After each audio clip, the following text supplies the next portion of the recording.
Hello students, आपका स्वागत है हमारे YouTube channel modern tuition centre में। हमने आपको डायरेक्ट से इनडायरेक्ट बनाना सिखाया पिछले वीडियोस में। आज हम लोग पढ़ेंगे डायरेक्ट से इनडायरेक्ट बनाना इंट्रोगेटिव सेंटेंस के आधार पर। पहले हम लोगों ने असर्टिव सेंटेंस के आधार पर पढ़ा, आज हम लोग पढ़ेंगे डायरेक्ट से इनडायरेक्ट बनाना, वो भी किस नियम से, इंट्रोगेटिव सेंटेंस के आधार पर। अब हम जो देखें इंट्रोगेटिव सेंटेंस क्या होते हैं, वह टेंस या वह सेंटेंस जो प्रश्न पूछने के काम में आते हैं। ऐसे वाक्य जिनके द्वारा हम प्रश्न को पूछते हैं वह हमारे क्या कहलाते हैं, इंट्रोगेटिव सेंटेंसेस कहलाते हैं। और इंट्रोगेटिव सेंटेंस कितने प्रकार के होते हैं? दो प्रकार के होते हैं। एक फर्स्ट टाइप यानी यस और नो टाइप जिनको हम बोलते हैं, दूसरा सेकंड टाइप यानी जिसे हम WH टाइप बोलते हैं। यानी ऐसे वाक्य जिनमें प्रश्न पूछे जाते हैं वह दो प्रकार के होते हैं, एक तो यस और नो टाइप और दूसरा WH टाइप। यस और नो टाइप में ऐसे वाक्य आते हैं जिनका उत्तर हम हाँ या ना में दे सकते हैं।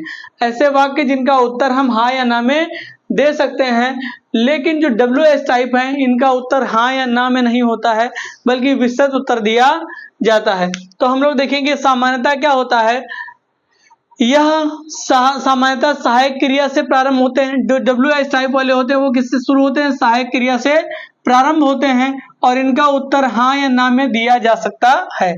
जैसे एक टेंस हमने लिया, do you go to school, क्या तुम स्कूल जाओगे? तो तुम्हारे पास ऑप्शन रहता है हाँ तुम स्कूल जाओगे या नहीं जाओगे, यह एक ऑप्शन रहता है हम लोगों के पास, हम बता सकते हैं हाँ या नहीं। तो इसीलिए इनको बोला जाता है हाँ यस और नो टाइप। यानी do you go to school, क्या तुम स्कूल जाओगे, तो यस और नो दो आंसर आते हैं। लेकिन उसी तरह अगला जो है WH टाइप, उसमें क्या ऐसे वाक्य जो प्रश्न सूचक शब्द हों, शब्द हु, व्हाई, व्हाट, वेयर आदि से प्रारंभ हो, तो इनका उत्तर हाँ या ना में नहीं दिया जा सकता। जैसे पूछा जाए where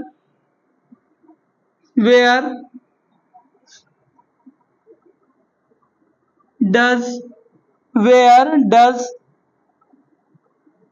he live, where does he live, वह कहाँ रहता है, वह कहाँ रहता है, तो हम इसका आंसर देंगे वह कहाँ रहता है।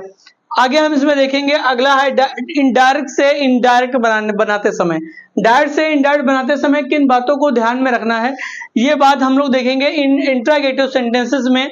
तो सबसे पहली बात क्या है, रिपोर्टिंग वर्ब में आए हुए से और या टेल, से या टेल जो आता है उसको हम आस्क या इंक्वायर में बदल देते हैं। और ये सेड या सेड टू आता है, सेड या सेड टू आता है तो हम उसे आस्क्ड या इंक्वायर्ड ऑफ में बदल देते हैं। इसके बाद दूसरा जो नियम है, इसमें हम कंजक्शन इफ या वेदर का प्रयोग करते हैं, जबकि असर्टिव सेंटेंस में कंजक्शन केवल दैट का प्रयोग होता था। इसमें हम किसका प्रयोग करेंगे? इफ या वेदर का प्रयोग करेंगे। फिर अगला जो नियम है, वाक्य जो है हमारा प्रश्नवाचक से साधारण की तरह बदल दिया जाएगा। और वाक्य को जो हम बदलेंगे तो जैसे असर्टिव सेंटेंस में बदल रहे थे सिंपल में, वैसे ही सिंपल में हम इसको भी बदलेंगे। जो अगला नियम है वो यह है, इसमें प्रश्नवाचक चिन्ह को हटाकर फुल स्टॉप का प्रयोग किया जाता है। हमने पहले पढ़ा था कि जो हमारा नियम है वह प्रश्नवाचक को हम साधारण की तरह बनाते हैं, इसके बाद हमारा क्या था, प्रश्नवाचक चिन्ह को हटाकर हम फुल स्टॉप का प्रयोग करते हैं यानी पूर्ण विराम का प्रयोग करते हैं। अब हम लोग देखेंगे यस और नो टाइप के कुछ एग्जाम्पल या उदाहरण जिनको कैसे बनाया जाए।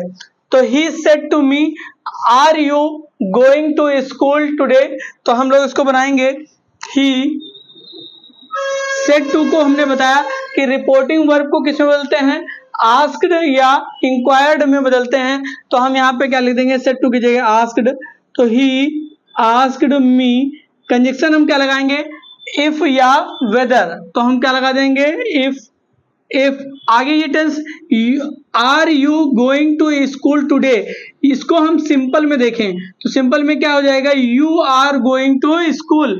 तो हमारा क्या बन जाएगा, सबसे पहले यू कौन सा केस है हमारा, सेकंड पर्सन का प्रोनाउन है। कौन सा पर्सन का प्रोनाउन है, सेकंड पर्सन। और सेकंड पर्सन किसके अनुसार बदलता है, ऑब्जेक्ट के अनुसार।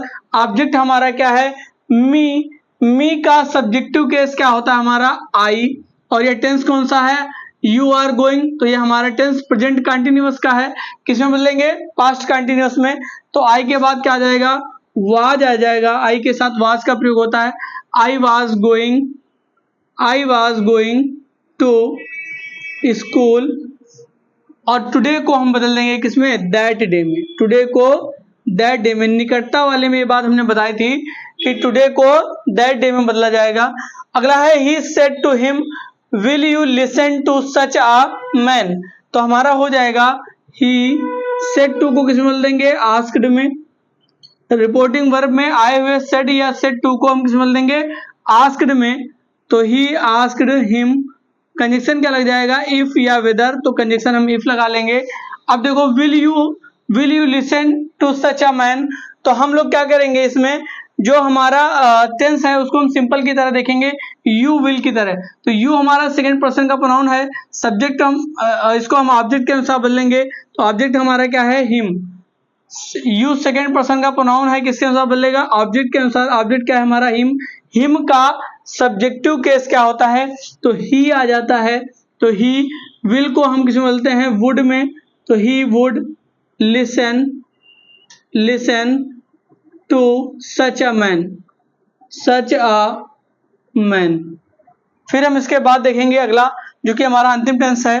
The boy said to him are you ill, क्या तुम बीमार हो, तो हम इसको बनाएंगे द बॉय सेड टू को आस्क्ड में बदल देंगे, आस्क्ड हिम। कंडीशन क्या लग जाएगा, इफ। अभी देखो सहायक क्रिया से शुरू हो रहा है, तो क्वेश्चन वर्ड है हमारा यस और नो टाइप।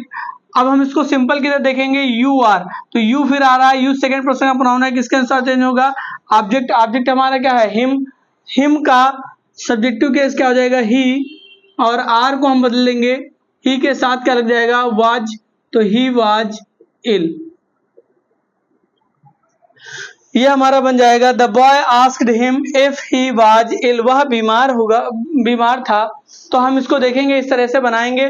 अगर यह वीडियो समझ में आया है तो इसको लाइक करें और चैनल को सब्सक्राइब करें और अपने दोस्तों को भी भेज दें।